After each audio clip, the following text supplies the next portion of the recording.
Mee TV news కి స్వాగతం. బులెటిన్ల ముందుగా హెడ్లైన్స్.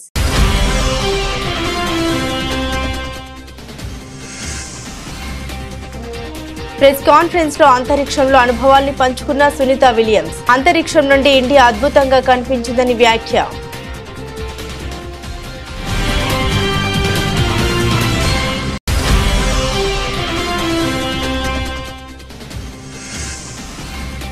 పాక్ లో విచిత్రమైన పరిస్థితి. భారత వ్యతిరేక ఉగ్రవాదులను వేటాడుతున్న అజ్ఞాత వ్యక్తులు.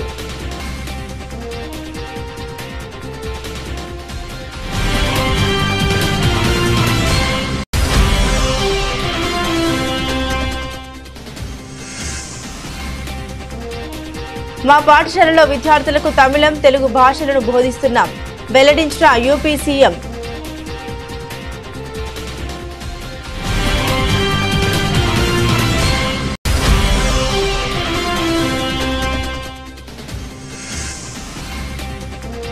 రాష్ట్ర వ్యాప్తంగా 8,000 కొనుగోలు కేంద్రాలు ప్రారంభం చేసుకున్నామన్న మంత్రి పొన్నం ప్రభాకర్. పచ్చి వడ్ల పేరుతో పంటల వద్ద అమ్ముకునే ప్రయత్నం చేయొద్దని రైతులకు విజ్ఞప్తి.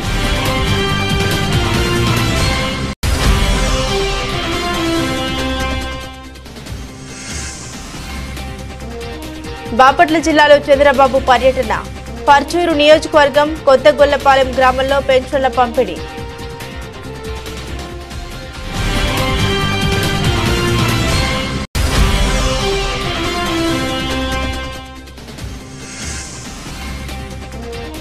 హెచ్సియు విద్యార్థుల తెగువకు సెల్యూట్. విద్యార్థుల ఉద్యమానికి మద్దతు ప్రకటించిన కేటీఆర్.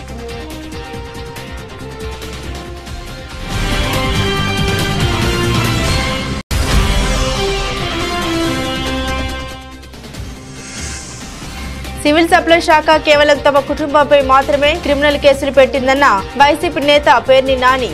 కేసులకు భయపడేది లేదని వ్యాఖ్య.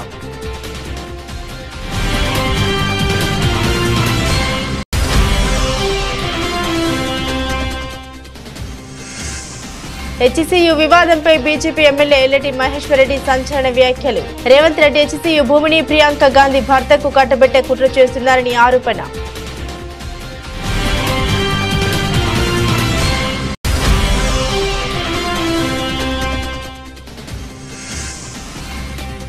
మ్యాడ్ స్క్వేర్ సినిమా రివ్యూలపై నిర్మాత నాగవంశీ తీవ్ర ఆగ్రహం.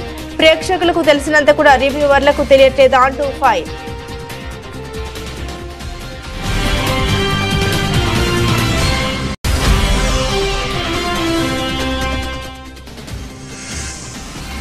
కుప్పకూలిన భారత స్టాక్ మార్కెట్లు. 1,300 పాయింట్లు పతనమైన సెన్సెక్స్.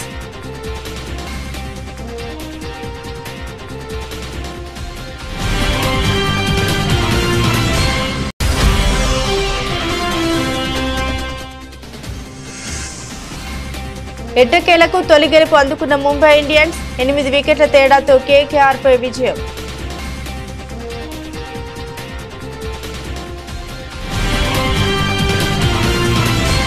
ఇక వివరాల్లోకి వెళ్తే దాదాపు 9 నెలల పాటు అంతరిక్షంలో చిక్కుకుపోయిన భారత సంతతి వ్యోమగామి సునీత విలియమ్స్, మరో వ్యోమగామి బుచ్ విల్మోర్ ఇటీవల భూమి మీద సురక్షితంగా అడుగుపెట్టారు. తాజాగా నాసా నిర్వహించిన ప్రెస్ కాన్ఫరెన్స్ లో అంతరిక్షంలో అనుభవాలను వీరు పంచుకున్నారు.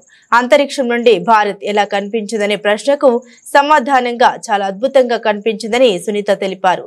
తాము హిమాలయాల మీద నుండి వెళ్లిన ప్రతిసారి మంచు పర్వతాల అందాలను విల్మోర్ కెమెరాలో బంధించారని సునీత తెలిపారు. హిమాలయాలు అత్యద్భుతమని తెలిపారు. గుజరాత్, ముంబై వంటి ప్రాంతాల మీద నుండి వెళ్తున్నప్పుడు తీరం వెంబడి ఉండే మత్స్యకారుల పడవలు తమకు సిగ్నల్ మాదిరి పనిచేసేవని అన్నారు. భారత్కు వచ్చే అంశం గురించి సునీత మాట్లాడారు. తన తండ్రి పుట్టిన దేశానికి త్వరలోనే వెళ్లాలనుకుంటున్నానని తెలిపారు.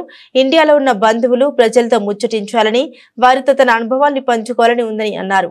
భారత్ ఒక గొప్ప ప్రజాస్వామ్య దేశమని కొనియాడారు. అంతరిక్ష రంగంలో విజయాలు సాధిస్తున్న దేశాల సరసన నిలుస్తున్న దేశమని కితాబునిచ్చారు. తనలో భారత్ మూలాలు ఉండడం తనకెంతో గర్వంగా ఉందని చెప్పుకొచ్చారు.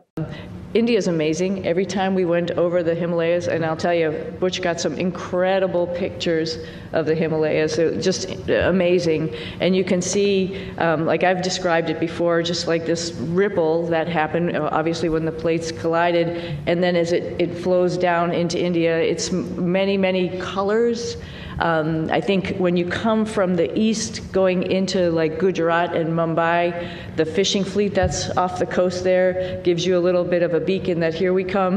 And then all throughout India, I think the impression I had was it was just like this network of lights from the bigger cities going down through the smaller cities, just incredible to look at night as well as during the day, highlighted, of course, by the Himalayas, which was just incredible as a forefront going down into India. I hope, and I think for sure, I'm going to be going back to my father's home country and visiting with people and getting excited about the first, or not the first, but the Indian astronauts who's going up on the Axiom mission coming up. Pretty awesome. They'll have a hometown hero there of their own that will be able to talk about how wonderful the International Space Station is from his perspective. But I hope I can meet up at some point in time and we can share our experiences with as many people in India as possible, because it's a great country, another wonderful democracy that's trying to put its foot in the space countries, and I would love to be part of that and help them along. పాకిస్తాన్లో ఉగ్రవాదుల గుండెల్లో రైళ్లు పరిగెడుతున్నాయి. గుర్తు తెలియని వ్యక్తులు వరుసగా భారత వ్యతిరేక ఉగ్రవాదులను లక్ష్యంగా చేసుకుని దాడులు చేస్తున్నారు. ఎప్పుడు ఎవరు వచ్చి కాల్చి చంపుతారో తెలియక భారత వ్యతిరేక ఉగ్రవాదులు బిక్కుబిక్కుమంటూ గడుపుతున్నారు. వారు బయటికి రావాలంటేనే హడలిపోతున్న పరిస్థితి కనిపిస్తుంది. తాజాగా కరాచీలో లష్కరే తోయిబా LET సంస్థకు ఫైనాన్షియర్ గా వ్యవహరిస్తున్న ఖాద్రీ అబ్దుల్ రెహమాన్ ను గుర్తు తెలియని వ్యక్తి కాల్చి చెప్పాడు. ఈ ఘటన పాక్ వాణిజ్య నగరమైన కరాచీలో చోటు చేసుకుంది. బైక్ పై వచ్చిన దుండగుడు రెహమాన్ ఒక దుకాణంలో నిలబడి ఉండగా కాల్పులు జరిపి అక్కడి నుండి పరారయ్యాడు. అబ్దుల్ రెహమాన్ 26/11 ఉగ్రదాడి సూత్రధారి హఫీజ్ సయ్యద్ కు సన్నిహితుడు. రెహమాన్ లష్కరే తోయిబా సంస్థకు ఆర్థికంగా వెన్నుదన్నుగా ఉంటూ కీలక పాత్ర పోషిస్తున్నట్లు గుర్తించారు. పాకిస్తాన్ భారత్లో ఎన్నో దాడులకు ఈ సంస్థ కారణం. కరాచీలో ఉంటూ నిధులు సేకరించే బాధ్యతను రెహమాన్ చూసుకునేవాడు. ఇదిలా ఉండగా లష్కరే తోయిబా ఉగ్రవాది అబూ ఖతల్ కూడా గుర్తు తెలియని వ్యక్తుల చేతిలో హతమయ్యాడు. అబూ ఖతల్ 2017 రియాసీ బాంబు పేలుడు, 2023 జమ్మూ కాశ్మీర్ యాత్రికుల బస్సుపై దాడి ఘటనలో ప్రధాన సూత్రధారిగా ఉన్నారు. జాతీయ విద్యా విధానం నేషనల్ ఎడ్యుకేషన్ పాలసీలో భాగమైన త్రిభాషా సూత్రం 3 లాంగ్వేజ్ రో అమలు విషయంలో కేంద్రం తమిళనాడు ప్రభుత్వం మధ్య గత కొన్ని రోజులుగా వివాదం కొనసాగుతున్న విషయం తెలిసిందే. కేంద్రం ప్రతిపాదించినటువంటి త్రిభాషా సూత్రాన్ని స్టాలిన్ ప్రభుత్వం ముందు నుండి వ్యతిరేకిస్తూ వస్తుంది. దక్షిణాది రాష్ట్రాలపై హిందీని బలవంతంగా రుద్దడం ఏంటని ప్రశ్నిస్తుంది. ఈ వ్యవహారంపై ఉత్తరప్రదేశ్ ముఖ్యమంత్రి యోగి ఆదిత్యనాథ్ తాజాగా స్పందించారు. యూపీలోని పాఠశాలల్లో విద్యార్థులకు తమిళం, తెలుగుతో పాటుగా పలు రాష్ట్రాల అధికారిక భాషలు బోధిస్తున్నట్టు తెలిపారు. ఈ మేరకు తమిళనాడులోని స్టాలిన్ ప్రభుత్వంపై ఆయన తీవ్ర స్థాయిలో విమర్శలు గుప్పించారు. స్వార్థపూరిత రాజకీయ ప్రయోజనాల కోసమే త్రిభాషా విధానంపై వివాదాలు సృష్టిస్తున్నారని ఆరోపించారు. ఓ వార్తా సంస్థకి ఇచ్చిన ఇంటర్వ్యూలో యోగి ఆదిత్యనాథ్ మాట్లాడుతూ ఉత్తరప్రదేశ్లోని పాఠశాలలో విద్యార్థులకు తమిళం, తెలుగు, మలయాళం, కన్నడ, బెంగాలీ, మరాఠీ వంటి భాషలను బోధిస్తున్నాం. దీని కారణంగా మా రాష్ట్రం ఏమైనా చిన్నదైపోతుందా? దీనివల్ల రాష్ట్రంలో కొత్త ఉపాధి అవకాశాలు, ఉద్యోగాలను సృష్టించుకోగలుగుతున్నాం. కొందరు స్వార్థపూరిత రాజకీయ ప్రయోజనాల కోసం త్రిభాషా విధానంపై వివాదాలు సృష్టిస్తున్నారు. ఇది యువత ఉపాధి అవకాశాలను తీవ్రంగా దెబ్బతీస్తుందని యోగి అన్నారు. సిద్దిపేట జిల్లాలోని హుస్నాబాద్ మండలం పోతారం ఎస్లో జిల్లా గ్రామీణ అభివృద్ధి సంస్థ సెర్ఫ్ ఆధ్వర్యంలో వరి ధాన్యం కొనుగోలు కేంద్రాన్ని మంత్రి పొన్నం ప్రభాకర్ ప్రారంభించారు. ఈ సందర్భంగా మంత్రి మాట్లాడుతూ సిద్దిపేట జిల్లాలో మొదటి వడ్ల కొనుగోలు కేంద్రాన్ని పోతారంలో ప్రారంభించుకున్నామన్నారు. పచ్చి వడ్ల పేరుతో పంటల వద్ద అమ్ముకునే ప్రయత్నం చేయవద్దని రైతులకు విజ్ఞప్తి చేశారు. వడ్ల కొనుగోలు కేంద్రం వద్దకు తీసుకొస్తే మద్దతు ధర వస్తుందని తెలిపారు. తూకంలో మోసం లేకుండా డబ్బుల పేమెంట్ విషయంలో కూడా ఇబ్బందులు లేకుండా చర్యలు తీసుకుంటున్నామని తెలిపారు. గతంలో ఓ ఆసామి మా గ్రామంలో ధాన్యం కొనుగోలు చేసుకుని పోయాడు. డబ్బులు ఇవ్వలేదని నా దగ్గరికి వచ్చారు. అలాంటి సంఘటనలు జరగకుండా ఉండాలంటే ప్రభుత్వమే మీ దగ్గర ధాన్యం కొనుగోలు చేస్తుందని వెల్లడించారు. రాష్ట్ర వ్యాప్తంగా 8,000 కొనుగోలు కేంద్రాలు ఈ రోజు ప్రారంభం చేసుకుంటున్నామన్నారు. రాష్ట్ర వ్యాప్తంగా పండించిన వరి ధాన్యం కొనుగోలు చేయడానికి ప్రభుత్వం సిద్ధంగా ఉందని స్పష్టం చేశారు. రైతులకు సంబంధించి భవిష్యత్తులో ఇంకా అనేక ప్రయోజనాలు కలిగించేలా నిర్ణయం తీసుకుంటుందన్నారు. వడ్ల కొనుగోలు కేంద్రాన్ని ప్రారంభించుకున్న సందర్భంగా హాజరైనటువంటి ప్రతి ఒక్కరికి పేరు పేరున నమస్కారాలు. వేదిక మీద ఉన్నటువంటి రంజాన్ అనేది అందరికీ పండుగ శుభాకాంక్షలు కూడా. ఈరోజు జిల్లాలో మొదటి కొనుగోలు కేంద్రాన్ని ఇక్కడ ప్రారంభోత్సవం చేసుకున్నాం. రైతు చాలా తేమ శాతంతో 12 తేమ శాతంతో కూడా తేవడం జరిగింది. ఈ సందర్భంగా రైతులందరికీ ఒకటే విజ్ఞప్తి, ఎవరు కూడా పచ్చి వడ్ల పేరు మీద పంటగానే అమ్ముకునేటువంటి ప్రయత్నం చేయకండి. తప్పకుండా కొనుగోలు కేంద్రానికి తీసుకొస్తే మీకు మద్దతు ధర రావడంతో పాటుగా ఎక్కడ కూడా తూకంలో మోసం లేకుండా డబ్బులకు సంబంధించిన పేమెంట్ విషయంలో కూడా ఎక్కడ ఇబ్బంది జరగకుండా జరుగుతూ ఉంటది.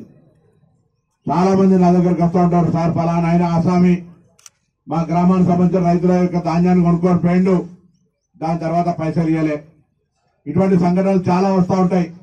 కాబట్టి అటువంటిది రాకుండా ఉండాలంటే ప్రభుత్వమే నేరుగా మీతోటి ధాన్యం కొనుగోలు చేస్తూ ఉంది. ఇంకా పంట ఇప్పుడే కలెక్టర్ గారు చెప్పాడుగా, గజ్వేల్ ప్రాంతంలో ఇంకా ఆలస్యం జరిగినప్పటికీ కూడా రాష్ట్ర వ్యాప్తంగా దాదాపు 8,000 పైన కొనుగోలు కేంద్రాల లోపల ఇవాళ ప్రారంభోత్సవం చేసుకునే విధంగా ప్రభుత్వ విధానాలు నిర్ణయం చేసినాం. కొన్ని జాగాల పంట రాకపోతే ఆలస్యం అయితే ఉండొచ్చు కొనుగోలు కేంద్రాలు ప్రారంభం, కానీ ప్రభుత్వ విధానం మాత్రం ఏప్రిల్ 1 నుంచి. బాపట్ల జిల్లా పర్చూరు నియోజకవర్గం కొత్తగొల్లపాలెంలో సీఎం చంద్రబాబు పేదల సేవ కార్యక్రమంలో పాల్గొన్నారు. ఇంటింటికి తిరిగి పెన్షన్లు పంపిణీ చేసిన చంద్రబాబు అనంతరం ప్రజాసభకు హాజరయ్యారు. ఈ సందర్భంగా చంద్రబాబు ప్రసంగించారు. ఇప్పుడు తాను ఇస్తున్న పెన్షన్లు ఒకప్పుడు నొక్కిన అన్ని బటన్లకు సమానమని తెలిపారు. పెన్షన్ల రూపంలో నెలకు 2,722 కోట్లు పంపిణీ చేస్తున్నామని వెల్లడించారు. ఏడాదికి 33,100 కోట్లు ఖర్చవుతుందని తెలిపారు. గతంలో ఒక నెల పెన్షన్ తీసుకోకపోతే ఆ డబ్బు వచ్చే పరిస్థితి లేదని, కానీ నేను ఒక నెల పెన్షన్ తీసుకోకపోతే 2వ లేదా 3వ నెల తీసుకునే అవకాశం ఇచ్చారని వివరించారు. 2 నెలల పెన్షన్లు తీసుకున్న వారు 93,300 మంది ఉన్నారని వెల్లడించారు. నేను ఇటీవల కొత్త కార్యక్రమానికి శ్రీకారం చుట్టాను. మొదటి తారీఖు వస్తే ఆఫీసర్లు గాని రాజకీయ నాయకులు గాని అందరం కూడా మొదటి తారీఖు వచ్చిందనుకుంటాం, జీతాలు తీసుకుంటారు, హ్యాపీగా ఉంటారు. కానీ ఒక నూతనమైన నిర్వచనం ఇచ్చి మొదటి తారీఖు వస్తే ప్రజల సేవలో అందరూ ఉండాలని, పేరు కూడా ప్రజా సేవలో అనే పేరు పెట్టి 7 గంటలకు మీ తలుపు దట్టి మీకు డబ్బులు ఇచ్చే కార్యక్రమాన్ని ఏర్పాటు చేశాను. కలెక్టర్ దగ్గర నుంచి మంత్రి దగ్గర నుంచి కింది స్థాయిలో ఉండే అధికార యంత్రాంగం, రాజకీయ ప్రతినిధులు అందరూ కూడా మీ దగ్గరికి రావాలి, మీ దర్శనం చేసుకోవాలి. అందుకే నేను ఒక మాట అన్నాను, ప్రజలే ఫస్ట్, అంటే ప్రజలే ముందు, ఆ తర్వాతనే మిగిలినటన్ని. ఆ నినాదంతో ఇప్పటికి 10వ నెల నేను అమరావతిలో ఉంటే ఏసీ రూమ్ లో ఉంటే 2 రోజుల తర్వాత మా మంత్రులంతా నన్ను తిట్టుకొని ఈయన ఏసీ రూమ్ లో ఉన్నాడు అని వీళ్ళు కూడా ఎగ్గొట్టే పరిస్థితి వస్తుంది. నేను ముందుండి నడిపించాలనే ఉద్దేశంతో క్షేత్ర స్థాయిలో నేను పనిచేస్తున్నాను. ఎప్పుడు కూడా యుద్ధం చేసేటప్పుడు సైన్యాధిపతి ముందుండకపోతే యుద్ధంలో జయించలేము. అందుకని నేను ఈ కార్యక్రమానికి శ్రీకారం చుట్టాను. హెచ్సియు భూముల పరిరక్షణ కోసం విద్యార్థులు చేస్తున్న పోరాటంపై రేవంత్ రెడ్డి సర్కార్ దుర్మార్గంగా వ్యవహరిస్తోందని, దుశ్శాసన పర్వం కొనసాగిస్తోందని బీఆర్ఎస్ వర్కింగ్ ప్రెసిడెంట్ కేటీఆర్ నిప్పులు చెరిగారు. తెలంగాణ భవన్ లో తనను కలిసిన హైదరాబాద్ సెంట్రల్ యూనివర్సిటీ విద్యార్థుల పోరాటానికి అండగా ఉంటామని కేటీఆర్ భరోసానిచ్చారు. అనంతరం ఆయన మీడియాతో మాట్లాడుతూ, భూముల పరిరక్షణ కోసం ఆందోళన చేస్తున్న ఆడబిడ్డలను లాగిపడేసి దుస్తులు చించి దౌర్జన్యం చేయడం ఏమిటని నిలదీశారు. 1968-71 వరకు జరిగిన తొలి దశ తెలంగాణ ఉద్యమంలో 370 మంది ఆత్మ బలిదానాల సాక్షిగా హైదరాబాద్ సెంట్రల్ యూనివర్సిటీ ఏర్పడిందని గుర్తు చేశారు. యూనివర్సిటీ విద్యార్థులపై భూములపై కాంగ్రెస్ ప్రభుత్వం దాష్టికం చేస్తుందని ఆగ్రహాన్ని వ్యక్తం చేశారు. రాష్ట్ర ప్రభుత్వం 100 బుల్డోజర్లను, హిటాచీ యంత్రాలను పోలీసులు పెట్టి అక్కడున్న చెట్లను నరికివేసి జంతువులను తరిమేసి అక్కడ ఏమీ లేని బంజరు భూమి అని చెప్పేందుకు ఎందుకు ఆరాటపడుతుందని ప్రశ్నించారు. గచ్చిబౌలి, నానక్రామ్గూడ, కాజాగూడ, కోకాపేట వరకు నగరం కాంక్రీట్ జంగల్లా మారింది. ఫైనాన్షియల్ డిస్ట్రిక్ట్ ఏరియాలో నగరం విస్తృతంగా పెరిగింది. దేశంలోని ఏ నగరంలోనూ ఇంత తక్కువ విస్తీర్ణంలో భారీగా నగరం అభివృద్ధి చెందలేదు. కోట్లాది చదరపు అడుగుల్లో నిర్మాణాలు జరుగుతున్నాయని వివరించారు. నేను కాంగ్రెస్ పార్టీని, ముఖ్యంగా ఇక్కడున్న కాంగ్రెస్ ప్రభుత్వాన్ని సూటిగా ఒక 3-4 ప్రశ్నలు ఆ పిల్లల తరపున, మా పార్టీ తరపున కూడా అడుగుతా ఉన్నాను.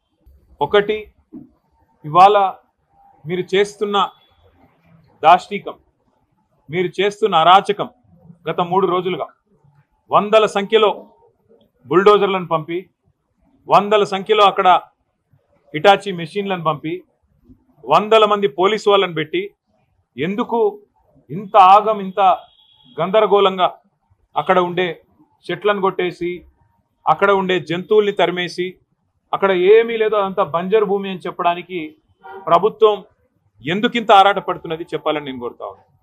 ముఖ్యంగా ఈ ప్రాంతం అంటే మొత్తం హైదరాబాద్ సెంట్రల్ యూనివర్సిటీ తీసుకుంటే దాదాపు 2,600 ఎకరాలు దాటి విస్తరించి ఉన్న ఒక విశ్వవిద్యాలయం. మనం నిజంగా చెప్పాలంటే ఈ పశ్చిమ హైదరాబాద్ గత 10-15 ఏళ్లలో విస్తృతంగా పెరిగిపోయింది. అది మన గచ్చిబౌలి కావచ్చు, నానక్రామ్గూడ కావచ్చు, ఖాజాగూడ కావచ్చు, ఆ ప్రాంతం మొత్తం శేర్లింగంపల్లి దాకా, ఎక్కడికక్కడ ఇవాళ కోకాపేట దాకా విస్తృతంగా ఒక కాంక్రీట్ జంగల్గా మారిపోయిన పరిస్థితి. అక్కడ నిజంగా చెప్పాలంటే ఇప్పుడు జరుగుతున్న కన్స్ట్రక్షన్ బహుశా భారతదేశంలో ఏ నగరంలో ఇంత స్మాల్ ఏరియాలో అంత పెద్ద ఎత్తున కన్స్ట్రక్షన్ ఎక్కడ కూడా జరగడం లేదు. ఇది వాస్తవం. అక్కడ మా గవర్నమెంట్ ఉన్నప్పుడు కూడా మరి 57, 56 అంతస్తుల బిల్డింగ్లకి మేము కూడా పర్మిషన్లు ఇచ్చిన మాట కూడా వాస్తవం. ఇవాళ అక్కడ జరుగుతున్న నిర్మాణం కొన్ని లక్షల కోట్ల స్క్వేర్ ఫీట్ల నిర్మాణం అక్కడ జరుగుతూ ఉంది. ఒక కాంక్రీట్ జంగల్గా ఆ ప్రాంతం మొత్తం భవిష్యత్తులో మారబోతా ఉంది. గోడౌన్ నుండి రేషన్ బియ్యం మాయం చేశారని అభియోగాలతో వైసీపీ నేత పేర్ని నాని, ఆయన భార్య పేర్ని జయసుధలపై కేసు నమోదైన సంగతి తెలిసిందే. ఈ కేసులో పేర్ని నానికి హైకోర్టు బెయిల్ మంజూరు చేయగా ఆయన భార్యకు కృష్ణా జిల్లా కోర్టు బెయిల్ మంజూరు చేసింది. మరోవైపు జయసుధ బెయిల్ రద్దు చేయాలని కోరుతూ ఏపీ హైకోర్టులో పోలీసులు పిటిషన్ దాఖలు చేశారు. ఈ నేపథ్యంలోనే పేర్ని నాని మాట్లాడారు, కీలక వ్యాఖ్యల్ని చేశారు. తమ కుటుంబంపై తప్ప సివిల్ సప్లై శాఖ మరెవరిపైనా క్రిమినల్ కేసులు పెట్టలేదని పేర్ని నాని ఆరోపించారు. సాక్షాత్తు సివిల్ సప్లై మంత్రి 22,000 టన్నుల బియ్యం పట్టుకున్న కేసు లేదని, seize the ship, seize the godown అన్నా కూడా ఎవరిపైనా క్రిమినల్ కేసులు పెట్టలేదని తెలిపారు. వాళ్ళందరిపై కేవలం 6A కేసు నమోదు మాత్రమే పెట్టారని తెలిపారు.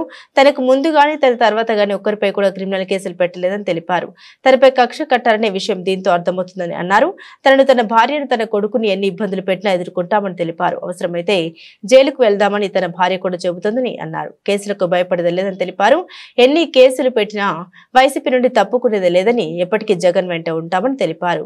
కూటమి ప్రభుత్వం చేసే తప్పులను ప్రశ్నిస్తూనే ఉంటామని అన్నారు. సివిల్ సప్లై శాఖ మంత్రి వెళ్ళి 22,000 టన్నులు పట్టుకున్నాను అని చెప్పని గోడౌన్లు సీజ్ చేశాను, క్రిమినల్ కేసు లేదు, అందరి మీద 6A కేసే. తర్వాత చాలా జరుగుతున్నాయి, అన్నీ 6A కేసులే. క్రిమినల్ కేసు నాకు ముందు కానీ నా తర్వాత కానీ ఒక్కరి మీద కూడా క్రిమినల్ కేసు సివిల్ సప్లైస్లో లేదు అంటే దాన్ని బట్టి వీళ్ళ పోకడి ఎట్లా ఉంది, వీళ్ళ దిగజారుడితనం ఎట్లా ఉందో కూడా ప్రజలు గమనిస్తున్నారని చెప్పని చెప్తూ ఇంకోటి కూడా వాళ్ళకి హెచ్చరిక చేయదలుచుకున్నాం, లేకపోతే చెప్పదలుచుకున్నాం. నన్ను, నా భార్యని, కొడుకుని మీరు వేధించినా, మానసికంగా ఒత్తిడి చేసినా, మమ్మల్ని జైల్లో పెట్టినా, నా భార్య కూడా ఒకటే చెప్తుంది, అవసరమైతే మనం జైలుకి వెళ్దాం, న్యాయం జరుగుద్దని నమ్మకం ఉంది, లేదంటే వాళ్ళ వేధింపులే వాళ్ళ పై చేయి సాధిస్తే ఖచ్చితంగా జైలుకి వెళ్ళి జైలు నుంచే వద్దాం. కానీ పొరపాటును కూడా జగన్మోహన్ రెడ్డి గారిని వదిలేదు లేదు, వైఎస్ఆర్ కాంగ్రెస్ పార్టీ నుంచి తప్పుకునే లేదు, మీ తప్పుల్ని మీ పాపాలని కడగటం మానేది లేదు. హెచ్సియు వివాదంపై బీజేపీ ఎమ్మెల్యే ఎల్లటి మహేశ్వర్ రెడ్డి సంచలన వ్యాఖ్యలు చేశారు. సీఎం రేవంత్ రెడ్డి హెచ్సియు భూమిని ప్రియాంక గాంధీ భర్త రాబర్ట్ వాద్రాకు కట్టబెట్టే కుట్ర చేస్తున్నారని ఆరోపించారు. రేవంత్ రెడ్డి తన పదవి కాపాడుకోవడానికి సోనియా గాంధీ దగ్గర మెప్పు పొందడానికి 40,000 కోట్ల భూమిని కేవలం 20,000 కోట్లకే రాబర్ట్ వాద్రా బినామీకి అమ్ముతున్నారని పేర్కొన్నారు. ఈ భూములు ఎవరి కోసం అమ్ముతున్నారు, ఎవరిని మెప్పు కోసం అమ్ముతున్నారు? మరి నిజంగా రియల్ ఎస్టేట్ దందా చేసేటువంటి మీ ప్రియాంక గాంధీ హస్బెండ్ రాబర్ట్ వాద్రా, ఆ రాబర్ట్ రియల్ ఎస్టేట్ దందా చేస్తాడంట కదా, మరి ఆయన మెప్పు కోసం, ఆయన కోసం అమ్ముతున్నావా, లేకుంటే ఎవరి కోసం అమ్ముతున్నావు? 40,000 కోట్ల విలువ చేసేటువంటి ఈ భూములు కేవలం 20,000 కోట్లకి అమ్మడానికి మీరు చూస్తున్నట్టు 20,000 కోట్ల రూపాయలు ప్రియాంక గాంధీ గారి భర్తకి ఆ రోబోట్ కోసము మీరు అమ్ముతున్నట్టుగా మాకు ఇన్ఫర్మేషన్ ఉన్నది.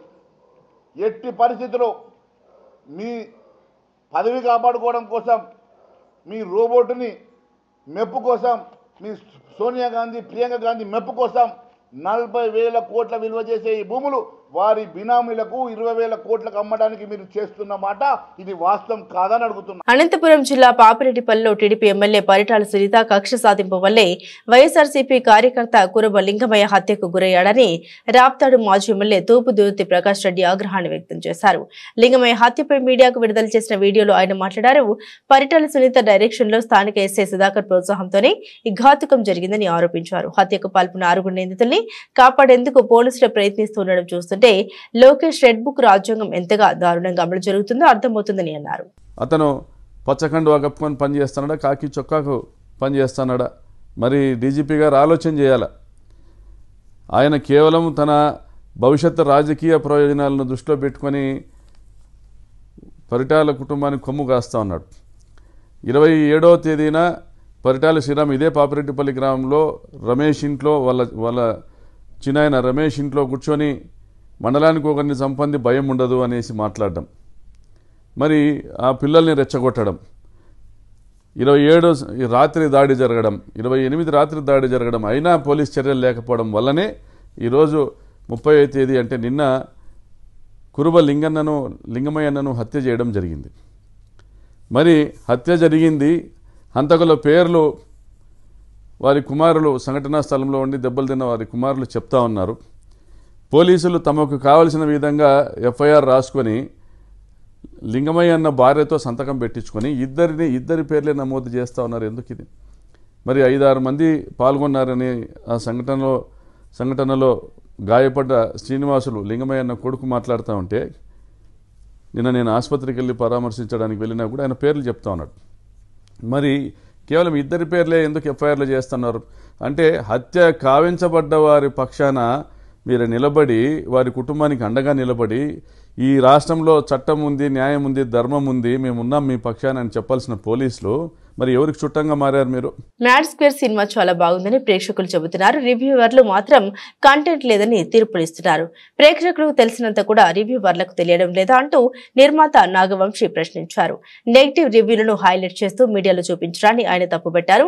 సినిమాను చంపొద్దని, సినిమాలు ఆడితేనే అందరూ ఉంటారు, లేదంటే ఇంటికి వెళ్లాల్సిందనే విషయాన్ని గుర్తుంచుకోవాలని సినీ జర్నలిస్టులకు హితవు పలికారు. ఈ మేరకు మ్యాడ్ స్క్వేర్ సినిమా టికెట్ ధరలను తగ్గించిన విషయం వెల్లడించేందుకు నాగవంశీ మంగళవారం మీడియా సమావేశం ఏర్పాటు చేశారు. ఈ సందర్భంగా నాగవంశీ మాట్లాడుతూ, సీక్వెల్ కాబట్టి మ్యాడ్ స్క్వేర్ ఆడుతుందనే ప్రచారాన్ని తిప్పికొట్టారు.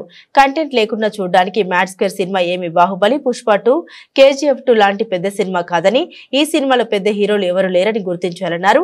రివ్యూలు వాటిపై అభిప్రాయం వ్యక్తం చేస్తూ సామాజిక మాధ్యమాల్లో పోస్టులు పెడుతున్న వారిపై తీవ్ర ఆగ్రహం వ్యక్తం చేశారు. సినిమా బాగుంది కాబట్టే మ్యాడ్ స్క్వేర్ ను ప్రేక్షకులు ఆదరిస్తున్నారని తెలిపారు. సినిమా ఇండస్ట్రీ, మీడియా కలిసి పనిచేయాలి. నేను సినిమాలు తీస్తేనే మీ వెబ్సైట్లు, ఛానళ్లు నడుస్తున్నాయి. మీ ఛానళ్లను మా సినిమాలు బతికిస్తున్నాయి. మేము ప్రకటన ఇస్తేనే మీ వెబ్సైట్లు పనిచేస్తాయి. సినిమా ఆడుతున్నప్పుడు కంటెంట్ లేని సినిమా ఎలా ఆడుతుందో తెలియదంటూ తీర్పులు ఇవ్వకండి. సినిమా ఆడితేనే మీరుంటారు, లేకుంటే మీరు ఇంటికి వెళ్లాల్సిందే. ఈ సినిమా ఇండస్ట్రీ మీరు నేను కోఎగ్జిస్ట్ అవ్వాలి. నేను సినిమాలు రిలీజ్ చేసి హిట్ అయ్యి నేను సినిమా తీస్తేనే మీ వెబ్సైట్ రన్ అవుతుంది. నేను యూట్యూబ్ ఇంటర్వ్యూ ఇస్తేనే మీ యూట్యూబ్ ఛానల్స్ రన్ అవుతాయి. మీ ఇండస్ట్రీలో మేము యాడ్ ఇస్తేనే మీ వెబ్సైట్ రన్ అవుతుంది. అంతేగాని సినిమాని చంపేయడానికి ట్రై చేయమాకండి. మీ రివ్యూలు మేమే కాదన్న, ఆ రోజు రివ్యూలు వచ్చిన తర్వాత నేను ప్రెస్ మీట్ పెట్టా, కానీ రివ్యూల గురించి ఏం కామెంట్ చేయాల. నేను ఇప్పుడు రివ్యూ గురించి కామెంట్ చేయాలి. మీ ఒపీనియన్ మీ ఇష్టం. కానీ సినిమా ఆడుతున్న తర్వాత కూడా సినిమా ఎందుకు ఆడుతుందని అనాలిసిస్ మీరు ఇవ్వాల్సిన అవసరం లేదు. మీ జడ్జ్మెంట్ జనాలకు అక్కర్లా. జనం ఆల్రెడీ జడ్జ్ చేసేసే జనం చూస్తున్నారు దాన్ని. ఆ జడ్జ్మెంట్లు చేసి సినిమాల గురించి సినిమాని డిస్ట్రాయ్ చేయడానికి ట్రై చేయమాకండి. సినిమాలు ఆడితేనే మీరు ఉంటారు, లేకపోతే వెబ్సైట్ మూసి ఇంటికి రావాల్సి వస్తుంది అందరూ. అది గుర్తుపెట్టుకుని బిహేవ్ చేయండి నెక్స్ట్ టైం నుంచి. మరీ అసలు దాన్ని ఎక్స్ప్లోయిట్ చేయడానికి ట్రై చేయకూడదు కదా ప్రతిదానికి. మీకు అంతగా మా మీద పగుండా దమ్ముంటే మానిపారండి, బ్యాన్ చేయండి. ఇప్పుడు నేను ఇంత కామెంట్ చేశాను కదా, నా సినిమాలు బ్యాన్ చేయండి, నా సినిమా ఆర్టికల్స్ రాయకండి, నా దగ్గర యాడ్ తీసుకోకండి, నా సినిమాలు రివ్యూ రాయకండి, చూద్దాం చూసుకోండి, నాకేం అవసరంలా. మీరు మానేయండి, మమ్మల్ని బ్యాన్ చేయండి, చూస్తా నేను. నా సినిమా నేను ఓపెన్గా చెప్తున్నా, నా సినిమా బ్యాన్ చేయండి, నా ఆర్టికల్స్ రాయకండి, నా సినిమా ఆర్టికల్స్, నా సినిమా రివ్యూ రాయకండి. నేను ఎలా ప్రమోట్ చేసుకోవాలి సినిమా నేను ప్రమోట్ చేసుకుంటా. మీరు వెబ్సైట్లు ప్రమోట్ చేస్తేనే సినిమాలు ఆడట్లేదు కదా. అది నా ఒక్క డెసిషన్ కాదు కదా, ఇది నా సినిమాల గురించి కాబట్టి నేను చెప్పా. నాకు మన మీద బతుకుతూ మనల్ని ఎందుకు చంపాలనుకుంటున్నారని అడుగుతున్నా అంతే. మన మీద బతుకుతున్నారా, మనల్ని చంపాలని ఎందుకు అనుకుంటున్నారు? ఏంటి ఆ సాడిజం? ఆసియా కుబేరుడు బిలియనియర్ ముఖేష్ అంబానీ కుమారుడు Reliance industries limited director Anant Ambani Gujarat లోని జామ్నగర్ నుండి ద్వారకాకు కాలినడకన వెళ్తున్నారు. ఈ రెండు నగరాల మధ్య ఉన్న దూరం 140 కిలోమీటర్లకు పైనే. తన వల్ల ట్రాఫిక్ జామ్ ఏర్పడదనే ఉద్దేశంతో భారీ భద్రత మధ్య రాత్రి వేళ నడక సాగిస్తున్నారు. ఏప్రిల్ 10న తన పుట్టినరోజు నాటికి అనంత్ ద్వారకాకు చేరుకుని ప్రత్యేక పూజలు చేయనున్నారు. ఈ సందర్భంగా ఆయన మంగళవారం తెల్లవారుజామున మీడియాతో మాట్లాడారు. జామ్నగర్ లోని తమ ఇంటి నుండి ద్వారకా వరకు ప్రారంభమైన పాదయాత్ర గత 5 రోజులుగా కొనసాగుతోందని అనంత్ అంబానీ తెలిపారు. మరో 4 రోజుల్లో ద్వారకాకు చేరుకుంటామన్నారు. ద్వారకాధీశుడి ఆశీర్వాదం కోసం ఈ పాదయాత్ర చేస్తున్నట్టు తెలిపారు. యువత ద్వారకాధీశుడిపై విశ్వాసం ఉంచాలన్నారు. ఏదైనా పనిచేసే ముందు ద్వారకాధీశుడిని స్మరించుకోవాలని తెలిపారు. అప్పుడు అప్పటి ఖచ్చితంగా ఎటువంటి అడ్డంకులు లేకుండా పూర్తవుతుందని తెలిపారు. దేవుడు ఉన్నప్పుడు ఆందోళన చెందాల్సిన అవసరం లేదని అనంత్ అంబానీ తెలిపారు. મારું યાત્રા ચાલે છે, પદયાત્રા. અહીંયા જામનગર અમારા ઘરથી દ્વારકાધીશ સુધી, અને બસ આ બધાના આશીર્વાદ રહે અને શિવજી બાબા દ્વારકાધીશના બધા ઉપર કૃપા રહે. આ જ મારી પ્રાર્થના છે. અને અમે હમણાં પદયાત્રામાં 5 દિવસથી ચાલીએ છીએ અને 2-4 દિવસમાં પહોંચી જશું. એ જ દ્વારકાધીશ તો બધાના રાજા છે અને અમારા બધાના એ માલિક છે ને શ્રીજી બાવાના આશીર્વાદથી એ મને શક્તિ આપી છે ચાલવા માટે, તો હું ચાલું છું અને આ મારું પહેલું વાર છે અને બસ એટલા જ કહું કે જય દ્વારકાધીશ. દ્વારકાધીશનું કૃપા રહે અને બધા શ્રીજી બાબા બધાને સંભાળીને રાખે ને બધાને આશીર્વાદ આપે. એ જ બધા યુવાને ભગવાનના પ્રતિ પ્રેમ રાખવું જોઈએ અને બધા યુવાને સનાતન પ્રતિ પ્રેમ રાખવું જોઈએ અને બધા યુવાને બસ એ જ મારી બધા યુવાને એક મેસેજ મોકલાવું છું મારા ભાઈઓ અને મારા મિત્રોને કે આપ બધા શ્રીજી બાબાના આશીર્વાદ લઈને આગે વધો અને જ્યારે ભગવાન છે તો કંઈ ચિંતા નહીં કરવાનું. એ જ కొత్త ఆర్థిక సంవత్సరం తొలి రోజునే దేశీయ స్టాక్ మార్కెట్లు కుప్పకూలాయి. అమెరికా సుంకాల ఆందోళనతో సెంటిమెంట్ దెబ్బతింది. ఈ క్రమంలో పెద్ద ఎత్తున మార్కెట్లు పతనమవుతున్నాయి. ఈ సందర్భంగా సోమవారం మార్కెట్లు పనిచేయని విషయం తెలిసిందే. మంగళవారం మార్కెట్లు నష్టాలతోనే మొదలయ్యాయి. ప్రారంభంలోనే సెన్సెక్స్ 639.13 పాయింట్లు తగ్గి 76,775.79 పాయింట్ల వద్ద ట్రేడ్ అవుతుంది. నిఫ్టీ సైతం 180.25 పాయింట్లు తగ్గి 23,339.10 పాయింట్లకు చేరుకుంది. ప్రస్తుతం సెన్సెక్స్ 1265.12 పాయింట్లు తగ్గి 76,149.80 పాయింట్ల వద్ద ట్రేడ్ అవుతుంది. ఇక నిఫ్టీ 322.65 పాయింట్లు తగ్గి 23,196.70 పాయింట్ల వద్ద కొనసాగుతుంది. అమెరికా అధ్యక్షుడు డొనాల్డ్ ట్రంప్ ప్రతీకార టారిఫ్లపై బుధవారం తుది నిర్ణయాన్ని ప్రకటించే అవకాశం ఉంది.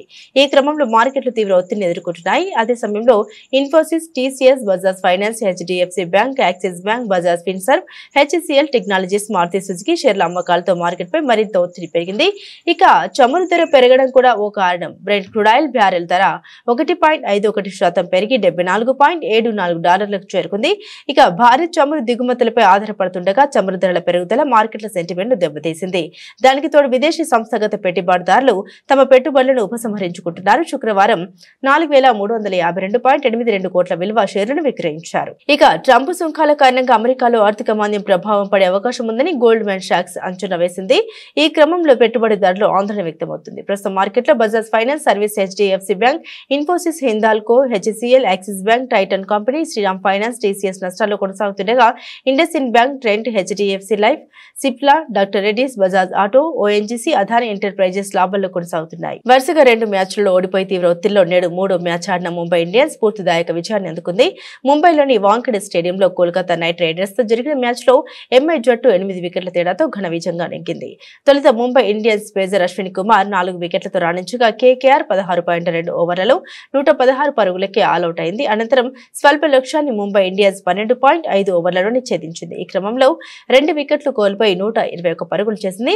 ముంబై ఇన్నింగ్స్ లో ఇంపాక్ట్ ప్లేయర్ గా వచ్చిన రోహిత్ శర్మ మరోసారి తన పేలవ ఫామ్ ను చాటుకుంటూ 13 పరుగులకే వెనుదిరిగాడు. మరో ఓపెనర్ రియాన్ రికల్టన్ మాత్రం దూకుడుగా ఆడుతూ స్కోర్ బోర్డును పరుగులు పెట్టించాడు. రికల్టన్ 41 బంతుల్లో 4 4లు 5 6లతో అందజేయగా అజేయంగా 62 పరుగులు చేశాడు. అవతలి ఎండ్లో సూర్యకుమార్ యాదవ్ కూడా మెరుపుదాడి చేశారు. సూర్యకుమార్ 9 బంతుల్లో 3 4లు 2 6లతో 27 పరుగులు చేసి నాట్అవుట్ కి నిలిచాడు.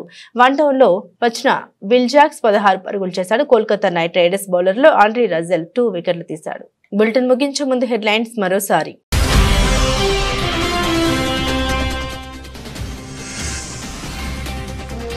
ప్రెస్ కాన్ఫరెన్స్ లో అంతరిక్షంలో అనుభవాల్ని పంచుకున్న సునీత విలియమ్స్. అంతరిక్షం నుండి ఇండియా అద్భుతంగా కనిపించిందని వ్యాఖ్య.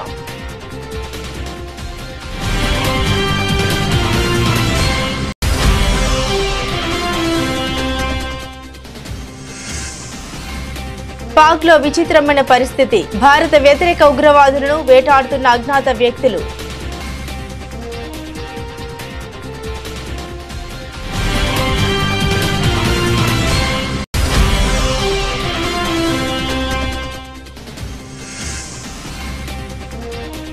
మా పాఠశాలలో విద్యార్థులకు తమిళం, తెలుగు భాషలను బోధిస్తున్నాం వెల్లడించిన యూపీ సీఎం.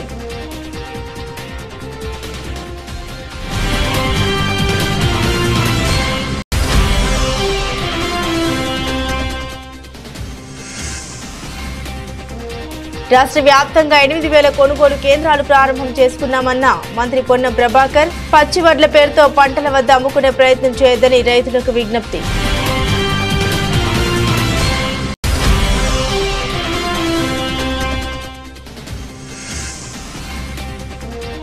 బాపట్ల జిల్లాలో చంద్రబాబు పర్యటన.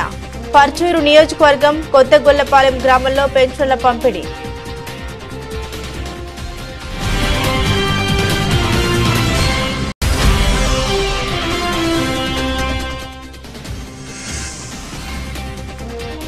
హెచ్సియు విద్యార్థుల తెగువకు సెల్యూట్. విద్యార్థుల ఉద్యమానికి మద్దతు ప్రకటించిన కేటీఆర్.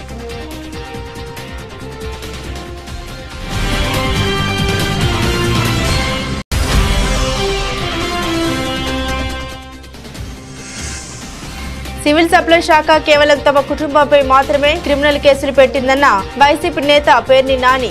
కేసులకు భయపడేది లేదని వ్యాఖ్య.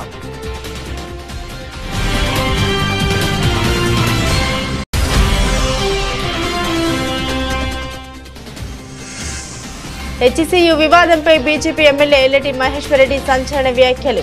రేవంత్ రెడ్డి హెచ్సియు భూమిని ప్రియాంక గాంధీ భర్తకు కట్టబెట్టే కుట్ర చేస్తున్నారని ఆరోపణ.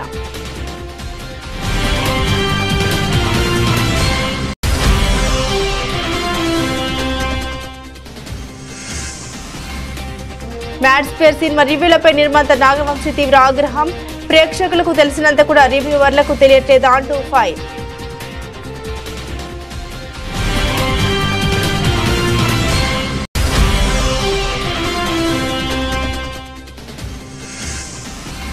కుప్పకూలిన భారత స్టాక్ మార్కెట్లు. 1300 పాయింట్లు పతనమైన సెన్సెక్స్.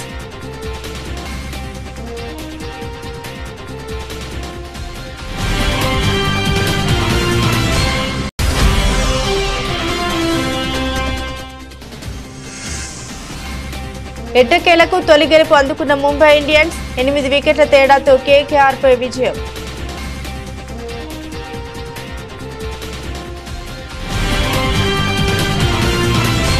ఇవి బులెటిన్లోని విశేషాలు. తిరిగి మరో బులెటిన్తో మళ్ళీ కలుసుకుందాం. అంతవరకు సెలవు. నమస్కారం.